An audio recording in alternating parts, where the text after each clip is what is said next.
이 이야기는 병원에서도 쉽게 꺼내지 않습니다.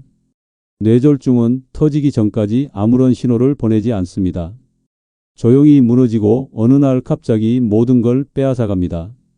말하는 능력, 움직이는 능력, 생각하는 능력까지 시간은 기다려주지 않습니다. 살고 싶은 사람만 끝까지 들어주십시오. 오늘 들으시는 이 작은 경고 하나가 당신의 삶 전체를 바꿀 수 있습니다. 저는 45년간 신경외과 전문의, 그중 30년은 뇌혈관 수술만을 해왔습니다. 수술대 위에서 수천 명의 뇌를 직접 만져보았고 그 중에는 이미 되돌릴 수 없는 분들도 많았습니다. 수많은 환자들이 설마 나에게 하며 경고를 놓쳤습니다. 그리고 결국 되돌릴 수 없는 길을 걸었습니다. 단 3가지 신호, 그리고 단 3가지 습관만 기억하십시오. 지금부터라도 시작할 수 있습니다. 당신의 뇌는 당신의 선택을 기다리고 있습니다. 안녕하세요. 저는 72세 신경외과 전문의 박정훈입니다. 45년간 뇌질환 환자들을 진료해왔고 그중 30년은 오직 뇌혈관 수술만을 해왔습니다. 지금도 매주 외래에서 환자들을 만나고 있어요. 혹시 여러분 갑자기 벼락처럼 찾아오는 두통을 혹은 이상한 어눌함을 그냥 넘기신 적 없으신가요?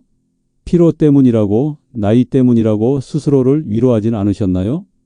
그 작은 신호들이 사실은 생명을 위협하는 경고라면 어떨까요? 저에게도 뇌졸중 가족력이 있습니다. 8년 전 저희 둘째 형님께서 갑자기 쓰러지셨어요. 당시 78세였던 형님은 평소 건강을 자랑하시던 분이었습니다. 매일 아침 동네 한 바퀴를 도는 것이 일과였고 혈압약 하나 없이 지내오셨죠. 그날도 평소와 같이 아침 산책을 마치고 돌아오셨습니다. 그런데 갑자기 왼쪽 팔에 힘이 빠지고 말씨가 어눌해졌어요. 괜찮다, 좀 쉬면 나아질 거야 라고 하셨지만 의사인 제가 보기에 상황이 심상치 않았습니다. 즉시 병원으로 모셨죠. 검사 결과 뇌혈관이 90% 이상 막혀 있었습니다. 이미 사소한 신호들이 여러 번 있었다고 합니다.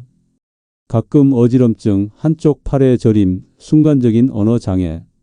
하지만 형님은 그저 나이 탓이라 생각하고 넘기셨죠. 한순간의 방심으로 결국 형님은 반신불수가 되고 말았어요. 뇌혈관은 20년, 30년 넘게 조용히 병들다가 순식간에 무너질 수 있다는 걸 제 가족을 통해 절감했습니다. 마치 50년 된 수도관이 어느 날 갑자기 터지는 것처럼 우리 몸의 혈관도 오랜 시간 약해지다가 어느 순간 견디지 못하고 터져버리는 겁니다. 의사가 된 후 수만 명의 환자를 진료했지만 가족의 병은 막을 수 없었다는 사실에 깊은 자책감을 느꼈습니다. 그때 진심으로 다짐했습니다. 내 지식을 널리 알려 더 많은 사람들이 미리 예방할 수 있도록 돕겠다고요. 여러분 가족 중에도 이런 작은 경고를 놓친 분은 없으셨나요? 혹은 지금 이 순간에도 몸이 보내는 신호를 무시하고 계시진 않나요? 오늘 이 이야기가 여러분께 작은 경각심을 드릴 수 있기를 바랍니다. 그 이후로 저는 가족 모두에게 매년 뇌 검진을 권해왔습니다. 특히 제 자신도 위험군이라는 사실을 잊지 않았죠. 몸이 보내는 아주 작은 신호라도 절대 무시하지 않는 삶을 살기로 다짐했습니다. 또한 병원에서 만나는 환자들에게도 뇌혈관 건강의 중요성을 더욱 강조하게 되었어요. 선생님, 그냥 간단한 두통인 줄 알았어요. 이런 말을 하며 후회하는 환자들을 너무 많이 봐왔습니다. 그때마다 마음이 아팠습니다. 조금만 일찍, 조금만 더 주의 깊게 자신의 몸을 살폈다면 충분히 예방할 수 있었을 텐데요. 제 환자 중 63세 장미영님은 한 달 동안 반복되는 어지럼증을 무시하다가 심각한 뇌경색으로 이어졌습니다.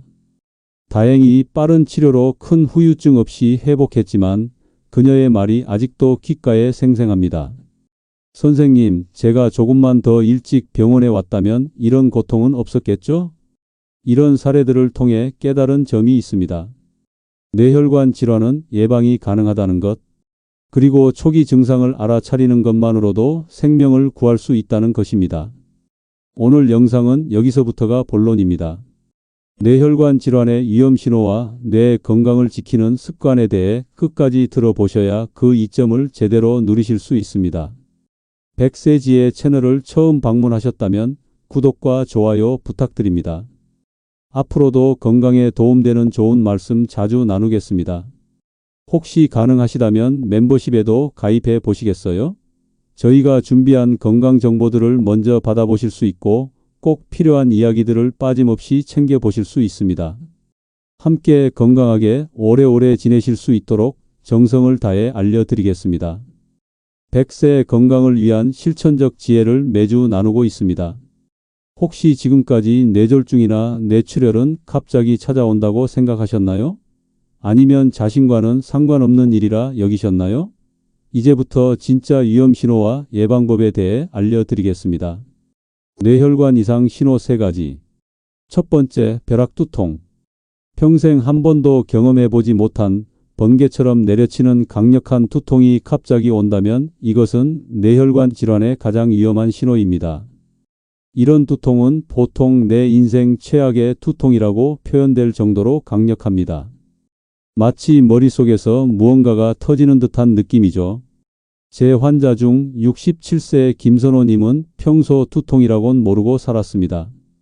20대 때 한 번 편두통을 앓은 것 외에는 어떤 두통약도 먹어본 적이 없을 정도였죠.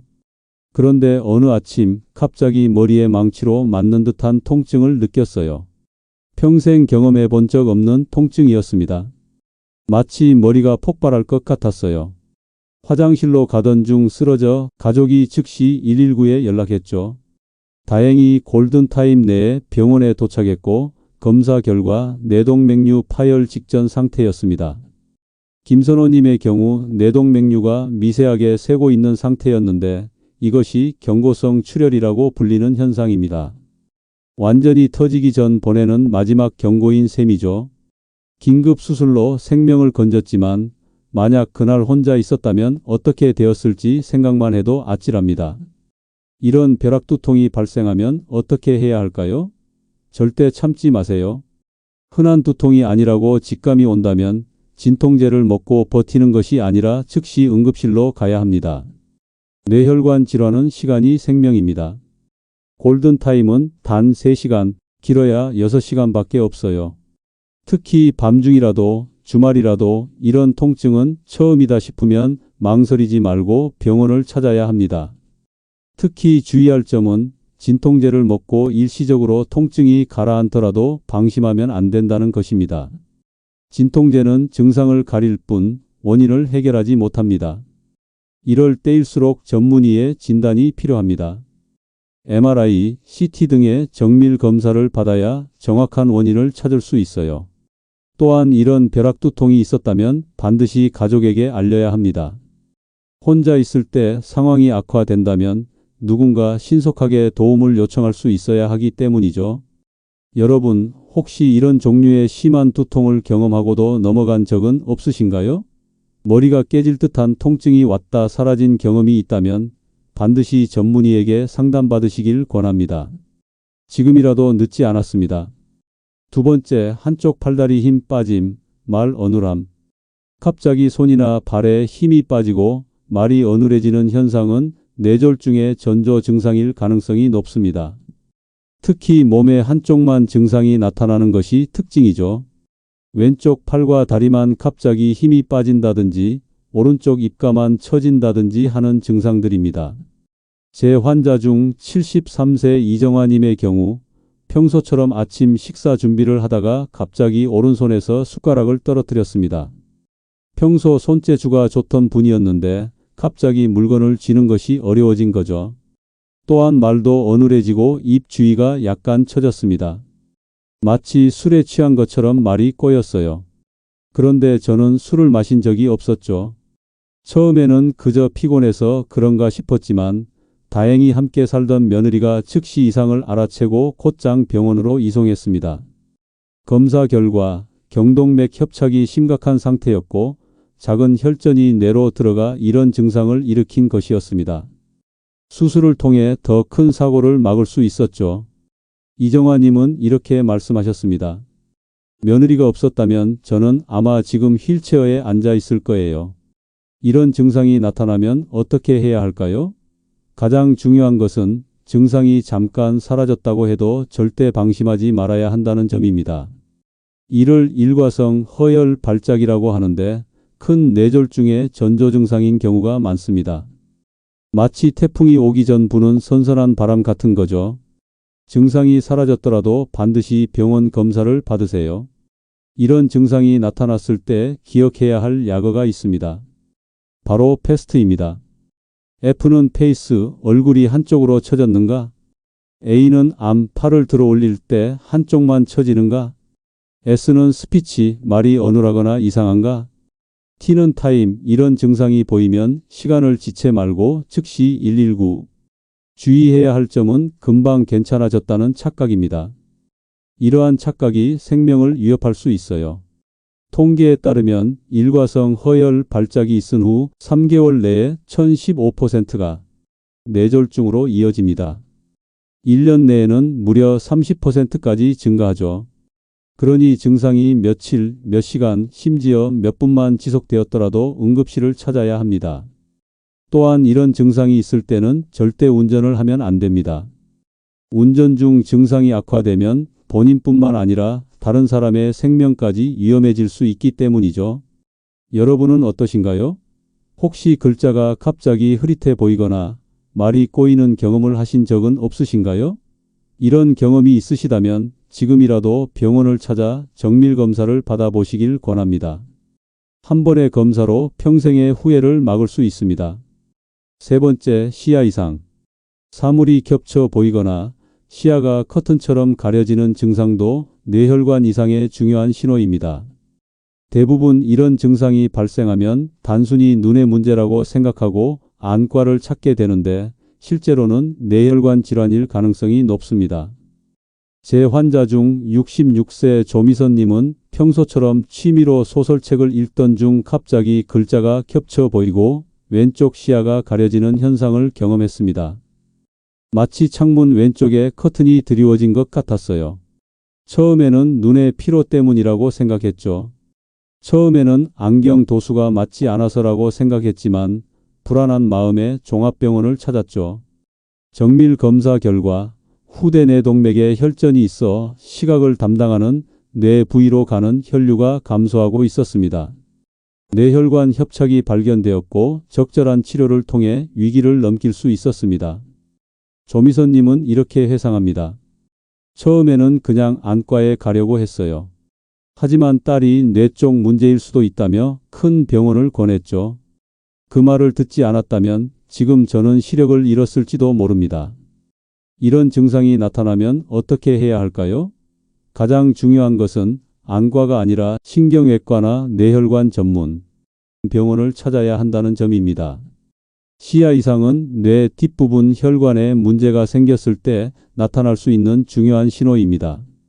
특히 갑작스러운 시야 변화, 한쪽 눈이 가려지는 현상, 물체가 두 개로 보이는 현상 등이 있다면 즉시 뇌 관련 검사를 받아야 합니다.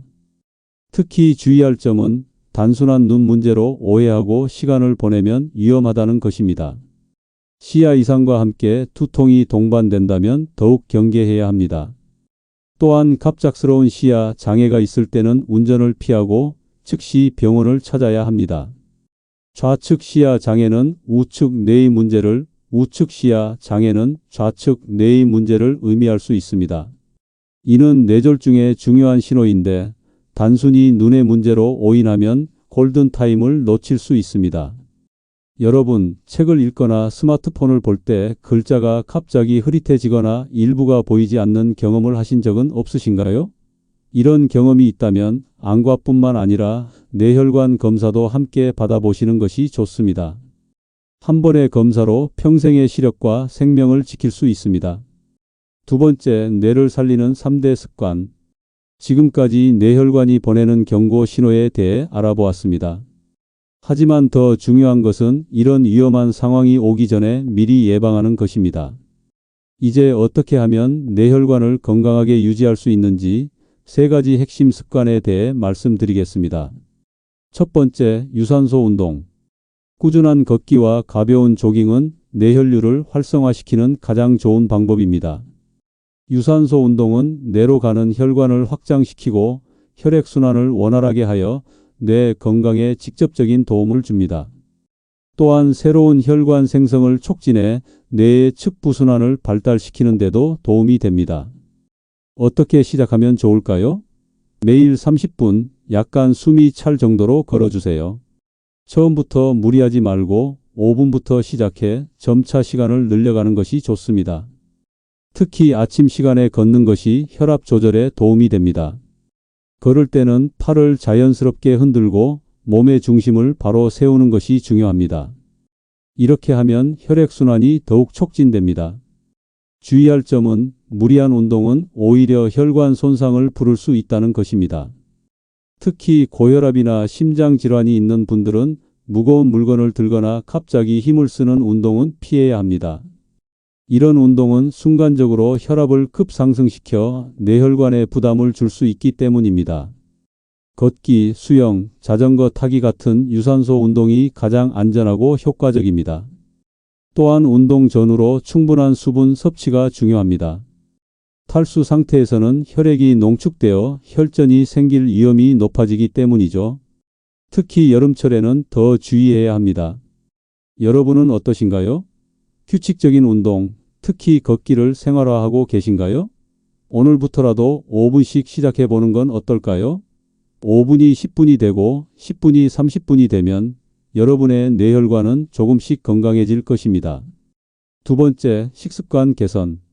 기름진 음식과 단당류를 줄이면 뇌혈관 염증을 막을 수 있습니다. 올바른 식습관은 혈관 건강의 기본이 됩니다. 특히 혈관 내피세포의 손상을 예방하고 콜레스테롤 수치를 관리하는 데 큰 도움이 됩니다. 어떻게 식습관을 개선하면 좋을까요? 하루에 채소와 과일을 3회 이상 챙기세요. 특히 짙은 녹색 채소, 시금치, 브로콜리와 베리류 과일은 항산화 성분이 풍부해 뇌혈관 건강에 좋습니다. 또한 등, 푸른 생선, 고등어, 꽁치, 연어에 들어있는 오메가3 지방산은 혈관 염증을 줄이는 데 탁월합니다. 소금 섭취를 줄이는 것도 중요합니다. 짠 음식은 혈압을 상승시켜 뇌혈관에 직접적인 부담을 줍니다. 하루 소금 섭취량을 6지 이하로 유지하는 것이 좋습니다. 특히 가공식품, 인스턴트 식품에는 많은 양의 소금이 들어있으니 주의하세요. 주의할 점은 지나친 저탄고지 다이어트는 피해야 한다는 것입니다. 뇌는 포도당을 주 에너지원으로 사용하기 때문에 적절한 탄수화물 섭취가 필요합니다. 백미보다는 현미, 흰 빵보다는 통밀빵처럼 천천히 흡수되는 복합 탄수화물을 선택하세요. 또한 물을 충분히 마시는 것도 중요합니다. 하루 1.52리터의 물을 마시면 혈액의 점도를 낮추어 순환을 원활하게 하는 데 도움이 됩니다. 특히 아침에 일어나자마자 물 한 잔은 뇌혈류 개선에 큰 도움이 됩니다. 여러분의 식탁은 어떠신가요? 오늘 저녁 식사에 하나만 바꿔본다면 어떤 걸 고르시겠어요? 혹시 오늘부터 등 푸른 생선 한 조각을 추가해 보는 건 어떨까요? 또는 짜게 먹던 음식의 소금을 절반으로 줄여보는 것은 어떨까요? 세 번째, 질 좋은 수면. 밤에 깊이 자야 뇌 속 노폐물을 청소하는 글림프 시스템이 활성화됩니다. 수면은 단순한 휴식이 아니라 뇌 건강을 위한 필수적인 활동입니다. 특히 깊은 수면 동안 뇌는 베타 아밀로이드와 같은 독성 물질을 제거합니다. 어떻게 수면의 질을 높일 수 있을까요? 방은 어둡게 조용하게 유지하고 침대는 오직 수면용으로만 사용하세요. 잠들기 2시간 전부터는 스마트폰이나 TV 시청을 피하는 것이 좋습니다. 블루라이트가 멜라토닌 분비를 방해하기 때문이죠. 또한 규칙적인 취침 시간과 기상 시간을 유지하는 것도 중요합니다. 몸의 생체 시계를 일정하게 유지하면 자연스럽게 깊은 수면을 취할 수 있습니다. 수면 전 따뜻한 물로 목욕을 하거나 가벼운 스트레칭을 하는 것도 도움이 됩니다.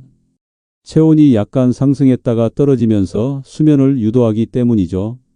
하지만 격렬한 운동은 오히려 각성 효과가 있으므로 피해야 합니다.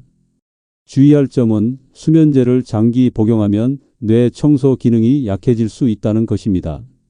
수면제는 일시적인 도움은 되지만 자연스러운 수면 주기와 깊은 수면을 방해할 수 있어요. 가능한 비약물적 방법으로 수면의 질을 높이는 것이 좋습니다. 꼭 필요한 경우라도 의사와 상담하여 최소한의 용량으로 최소한의 기간 동안만 사용하세요. 카페인과 알코올도 수면의 질을 떨어뜨립니다. 특히 오후 2시 이후에는 카페인이 든 음료를 피하고 취침 전 음주는 삼가는 것이 좋습니다. 알코올은 처음에는 졸음을 유발하지만 깊은 수면을 방해하여 오히려 수면의 질을 떨어뜨리기 때문입니다. 여러분은 어떠신가요? 아침에 일어났을 때 개운함을 느끼시나요? 오늘부터 잠들기 전 스마트폰을 멀리하고 따뜻한 물로 샤워를 하는 등 수면 의식을 만들어 보는 건 어떨까요? 작은 변화가 뇌 건강에 큰 영향을 미칠 수 있습니다. 기억력 회복 방법. 나이 들어서도 뇌는 계속 연결되고 회복될 수 있습니다. 신경가소성이라고 하는 이 능력은 평생 유지됩니다. 과거에는 뇌세포가 한번 죽으면 다시 생성되지 않는다고 생각했지만 최신 연구에 따르면 우리 뇌는 노년기에도 새로운 연결을 만들고 적응할 수 있습니다. 어떻게 기억력을 회복할 수 있을까요? 하루 10분씩 새로운 학습을 꾸준히 이어가세요. 외국어, 악기 연주, 그림 그리기 등 처음 시도하는 활동이 특히 효과적입니다. 뇌에 새로운 자극을 주면 신경세포 간 연결이 강화되고 새로운 연결이 생성됩니다. 또한 두뇌 게임과 퍼즐도 도움이 됩니다. 스도쿠, 크로스워드 퍼즐, 체스 등은 뇌의 다양한 영역을 자극합니다. 무엇보다 중요한 것은 꾸준함입니다. 매일 조금씩이라도 실천하는 것이 핵심입니다. 하루 10분 매일 하는 것이 일주일에 한 번 2시간 하는 것보다 효과적입니다. 주의할 점은 너무 어려운 것을 시도해 좌절감을 느끼지 않도록 하는 것입니다. 자신의 수준에 맞는 난이도에서 시작해 점차 높여가는 것이 좋습니다. 또한 혼자보다는 함께하는 활동이 더 효과적입니다.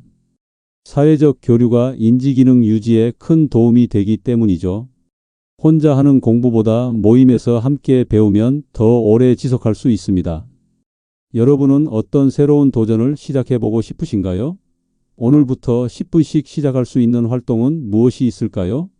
외국어 한 문장 외우기, 간단한 악기 연습 또는 그림 그리기. 어떤 것이든 좋습니다. 중요한 것은 지금 시작하는 것입니다. 뇌 건강검진 방법. CT만으로는 부족합니다. MRI와 MRA를 함께 해야 뇌혈관 상태를 정확히 알 수 있습니다. 많은 분들이 건강검진에서 기본 뇌 CT 검사만 받고 안심하시는데 이것만으로는 초기 뇌혈관 이상을 발견하기 어렵습니다. 어떻게 뇌 건강검진을 받아야 할까요? 건강검진 예약 시 MRI와 MRA 모두 포함 여부를 꼭 확인하세요. MRI는 뇌 조직을, MRA는 뇌혈관을 자세히 볼 수 있는 검사입니다. 50세 이상이거나 고혈압, 당뇨, 고지혈증 등 위험 요인이 있다면 더욱 중요합니다.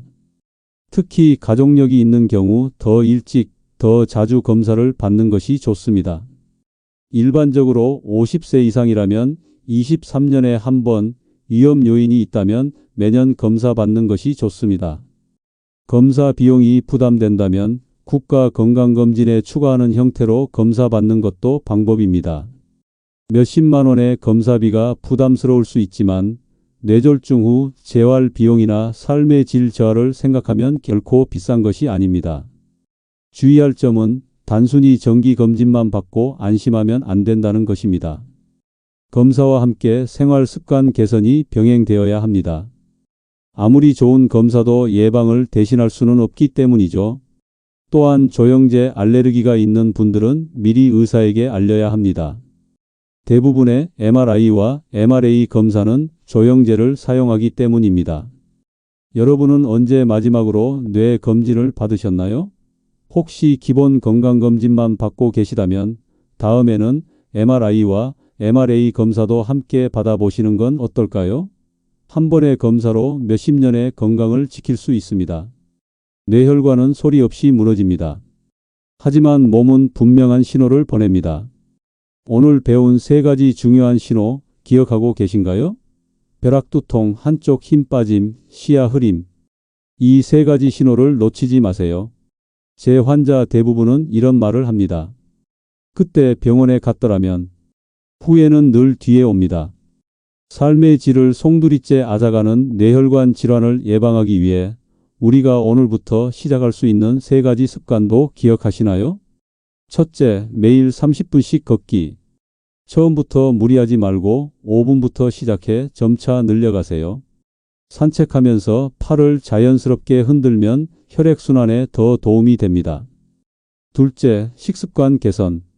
채소와 과일을 하루 3회 이상 챙기고 등 푸른 생선을 일주일에 23회 먹으세요. 소금 섭취를 줄이는 것도 잊지 마세요. 셋째, 질 좋은 수면.